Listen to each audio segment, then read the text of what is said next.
75 ഹാർ challenge day 6 അത്യാവശ്യം നല്ല രീതിയിൽ കാർബൊക്കെ ഒന്ന് ലോഡ് ചെയ്തു. കാരണം ഒരു വീക്കെൻഡ് ഓൾമോസ്റ്റ് കഴിയാറായി. ബട്ട് എന്നാൽ ഒന്ന് ട്രാവൽ ചെയ്യാമെന്ന് വെച്ച് ചിന്നക്കലുള്ള മൗണ്ടൻ ക്ലബിലേക്ക് ഞാനും അമലും അലനും കൂടെ ട്രാവൽ ചെയ്തിട്ടുണ്ടായിരുന്നു.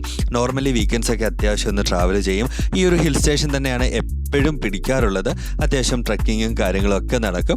ഇവിടെ നോക്കുമ്പോഴത്തേക്ക് ഒരു ഫുൾ കോട്ടേജ് നമുക്ക് ലഭിക്കുന്നതായിരിക്കും. അപ്പോൾ ഫുൾ പ്രൈവസി ഉണ്ട്, എല്ലാ കാര്യങ്ങളും നമുക്ക് അവിടെ ലഭിക്കുന്നതാണ്. ഈവൻ നല്ല ഫുഡ്, ഇൻഫിനിറ്റി പൂൾ, ഇതെല്ലാം അവിടെ അവൈലബിൾ ആണ്. സൂപ്പർബായിട്ട് 2 ദിവസം ഫുള്ള് ഞങ്ങൾ അവിടെ സ്പെൻഡ് ചെയ്തിട്ടുണ്ടായിരുന്നു. ഈവൻ ഗെയിമിംഗ് ഏരിയ ആയിട്ട് തന്നെ കുറേ അധികം കാര്യങ്ങളുണ്ട് അവിടെ. ഇതിനോടൊപ്പം തന്നെ നമ്മൾ നോക്കുകയാണെങ്കിൽ ജിമ്മുണ്ട്. അതുകൊണ്ട് തന്നെ എൻ്റെ 2 വർക്കൗട്ടും വളരെ ബ്യൂട്ടിഫുൾ ആയിട്ട് നടക്കുന്നുണ്ടായിരുന്നു. പുറത്ത് നടക്കാനാണെങ്കിൽ പിന്നെ ഇതിനേക്കാട്ടിലും വളരെ ബ്യൂട്ടിഫുൾ ആയിട്ടുള്ള സ്ഥലം വേറെ ഇല്ലല്ലോ. ഇതിൻ്റെ ഇടയ്ക്ക് എൻ്റെ ഫൈനൽ മീറ്റിംഗ് എല്ലാം കഴിഞ്ഞിട്ട് അന്നത്തെ ദിവസം എൻഡ് ചെയ്തിട്ടുണ്ടായിരുന്നു.